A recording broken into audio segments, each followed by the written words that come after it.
I am not a guru. I am not a money person, and I am not an economist. I am a mom who is noticing things. Things that it feels like no one is talking about. Things that I feel like we should be sharing. Welcome back to Making Everyday Magic. My name is Shauna. If you are new here, we're a homeschooling family of 4. We are entering our 10th year of homeschooling, and today I want to talk with you about the red flags, the concerns, the things that are showing me and telling me that we are entering a recession if we aren't already in a recession.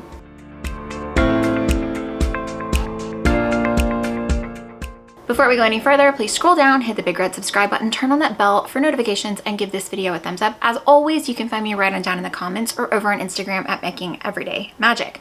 So, in classic fashion in recent times, there are big things happening, and it feels like as a whole, we just aren't talking about them. It feels very Twilight Zone. It makes you feel a little crazy, like everybody isn't seeing the same things, which is why today I want to share with you. I have an entire list that I've been making, because you know how once you start noticing something, you can't stop noticing the thing. So I have an entire list on my post-it note that I'm going to share with you of things that tell me the economic climate is changing, has changed, and will be probably honestly harder to weather coming up soon. But I'm also going to tell you what I think is going to happen based on what I'm seeing, because I think there's a few things that are definitely going to shift. Now, I don't watch the stock market. I don't keep up with all the latest news. And this isn't about politics or the Fed interest rate. This isn't about those things. These are just patterns that I am noticing, things that are different, things that are out of the norm, things that for me, if I'm paying attention, give me pause, give me a second thought, make me have concern for what will surely be coming up soon in the near future for us, kind of financially. So again, not claiming that I'm an expert, not claiming to know everything, but definitely a few things that I have noticed. So something that I noticed, and these are in no particular order, they're just the list, I made them on my post-it note.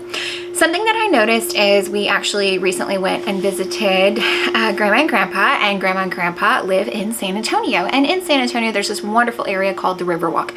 And the Riverwalk is the tourist destination of the entire Texas Hill Country. Okay, so it is like a big deal. It's gorgeous, it's cute, it's wonderful, very historic, tons of restaurants, novelty restaurants, hotels. It's near the convention center. It's like a big deal, okay?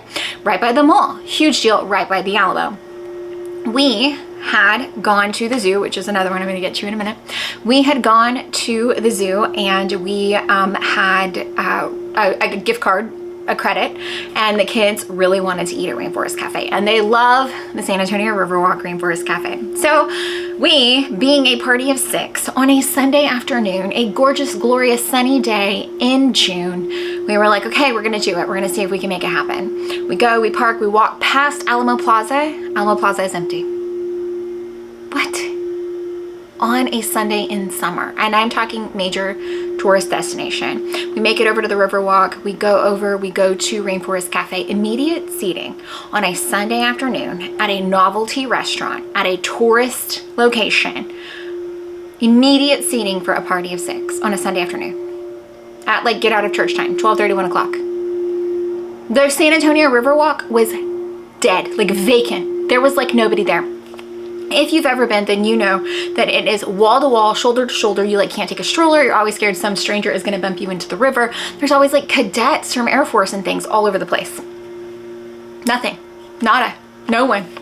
It was so empty. I took pictures because I was like, something is happening. I texted people I know because it was so wild to me. Now, something else that I am noticing, I took my youngest, we went to the Houston Zoo the day before 4th of July, so it was the 2nd, because the 3rd would be the holiday observed for the 4th of July.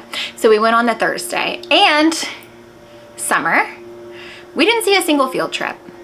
They had zoo camps going on, but not a single field trip.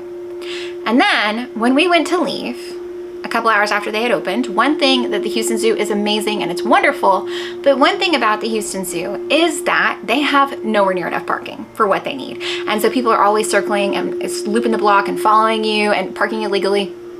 There were whole rows of parking spots open on a holiday week in the summer, which to me is really wild on a day when it was pretty outside and not raining.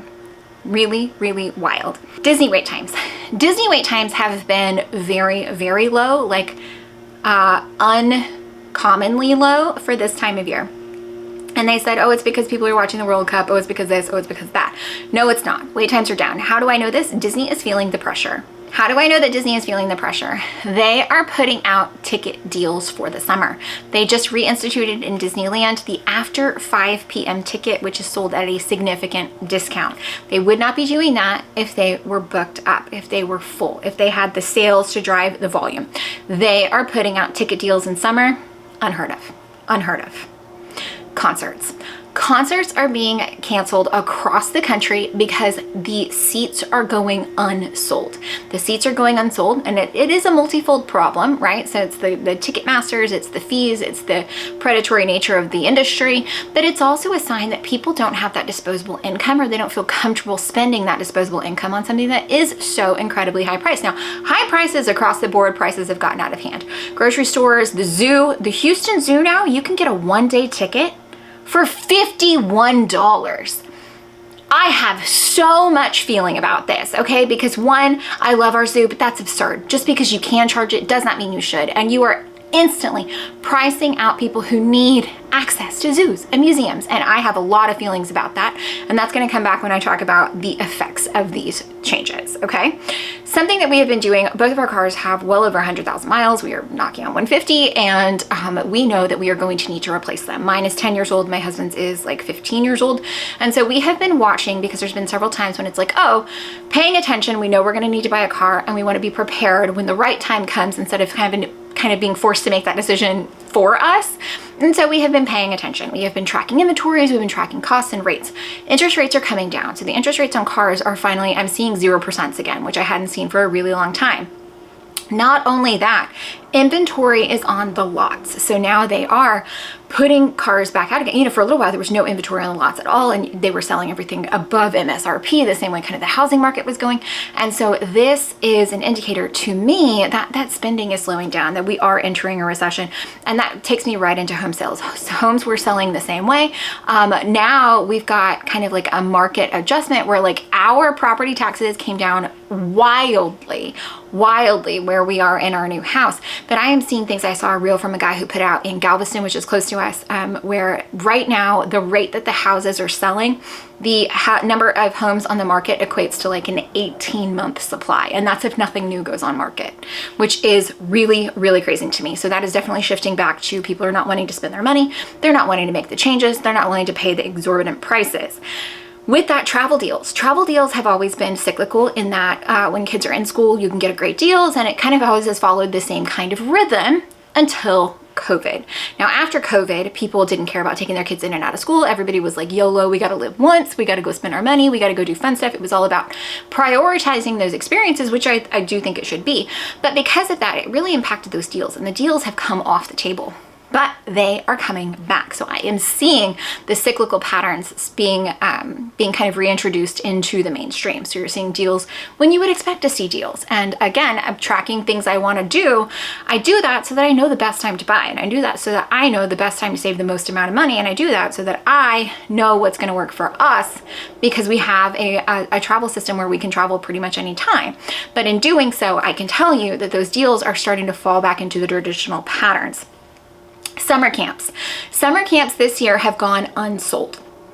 So almost nothing is selling out as far as summer camps go. And that is not normal. Normally, they're all sold out in like April and people are scrambling. People are not paying summer camps. And again, summer camps are wildly expensive. It's such a luxury to be able to send your child to a place where you are paying hundreds and hundreds of dollars every week to make sure that they are cared for and entertained. It is such a high cost, high high cost item that I think people are realizing that it just isn't worth it. It's worth it to try to get, you know, a couple people together and field out childcare, or sending them with grandpa, or, you know, people are staying home to watch their own kids. Summer camps are going unfilled. I got a deal, guys, in Houston. This is unfreaking heard of. My kids took swimming lessons from like 4 months old until like 10. They took weekly swimming lessons. And what we did, because it's Houston, we're close to the beach, there are pools everywhere, and it is hot most of the year. So in Houston, we would always pick up after Labor Day, because again, we have that flexible schedule, and then go through like spring break, because spring break into summer, I'm not going near a swim school. No, thank you. Not no way, not no how. Now, they are more prevalent than they used to be, but the one that my kids went to sent me a flyer, and they said that they are accepting offers because they have camps that are completely unsold. And so what they're gonna do is they're just trying to get bodies in the place, because they have weeks that are empty in summer in Houston for an indoor pool. Blows my mind. Swim classes. It is so crazy to me. Now, something I have noticed personally is that people are not signing up for spending money on homeschool extras. You guys know I host a science class, and this year it took a very long time to get it full, because people just aren't wanting to commit. They're not wanting to commit to the schedule, and they're not wanting to commit to the cost of it.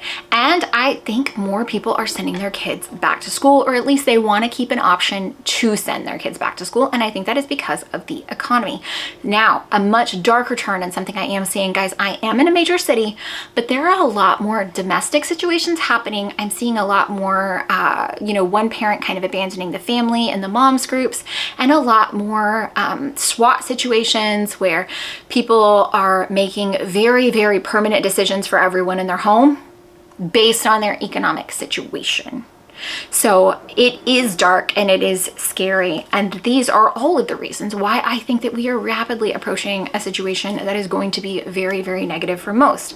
But here is what I think is gonna happen. Not only are those travel deals gonna come back, that's gonna be really awesome. I don't know if you guys know this or if you've experienced this, but for me, since COVID started, you no longer can go. I used to be able to go grocery shopping at like 10 a.m. on a Tuesday, and it was ghost town. The grocery store is always busy now. Always, all the time. And so I am hoping that those start to go back to normal, because that would be awesome if I could grocery shop without a million people there. Okay, so I do expect those travel deals to return as well. Something that I think is going to go by the wayside is the specialty things. So I think doggy daycares, the high-end doggy fresh food, I think those are gonna go, because if we can't all eat, the dog's not eating special food. You know what I'm saying? So I think doggy daycares, doggy food, those pet fanciness, I think that's gonna go. I also think that kids sports and little league things are gonna swing back into being not only affordable, but a reasonable schedule, because I just don't think people can commit at the level they're wanting us to commit. And I think a lot of the first things that are going to go are going to be those high price items. So maybe the kid who's really, really good at soccer chooses YMCA this season instead of travel soccer. I don't know. I think that's going to happen. I think escape rooms and those kind of like really high cost 1 hour entertainment things, I think those are going to go. They are one of the things that I honestly think is kind of like a temporary thing.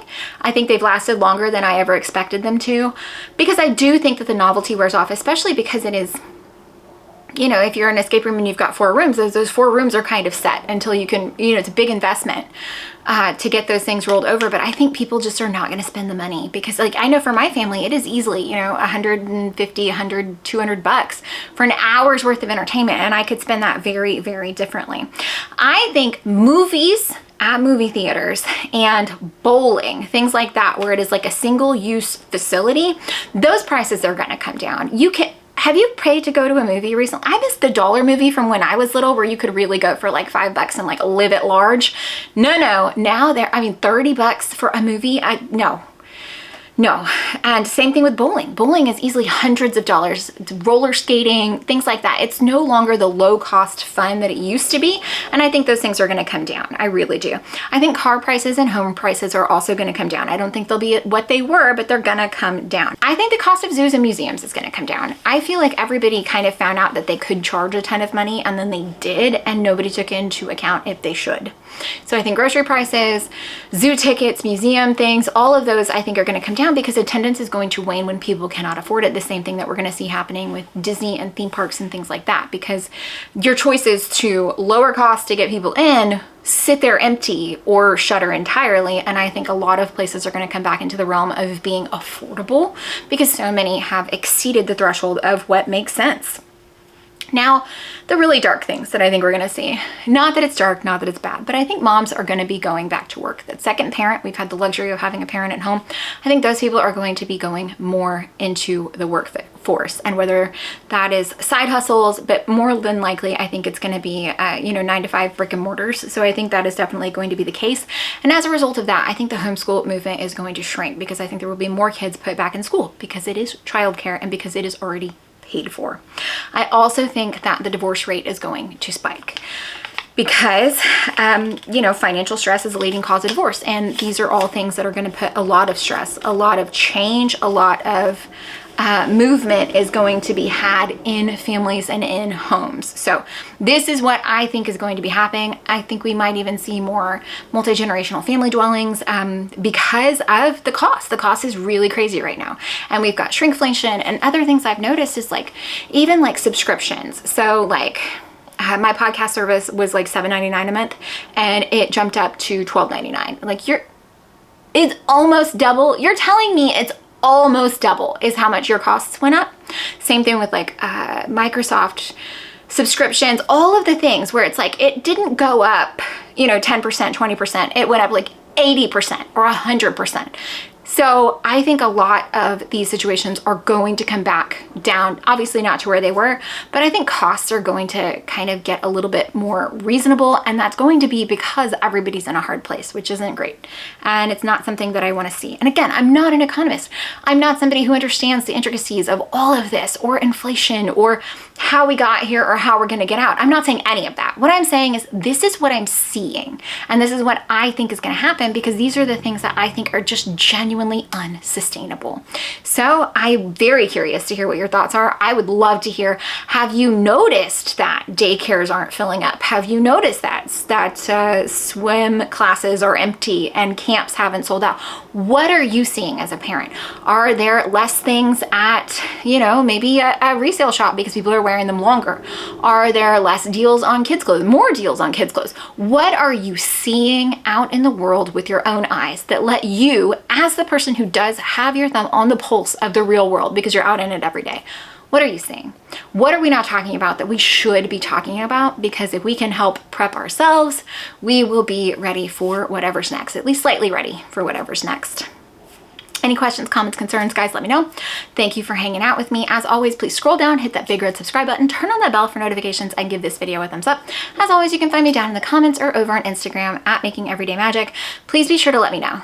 Homeschool world, grocery store, anywhere. What are you seeing that's letting you know that things are changing, good or bad? Very, very curious to continue this conversation.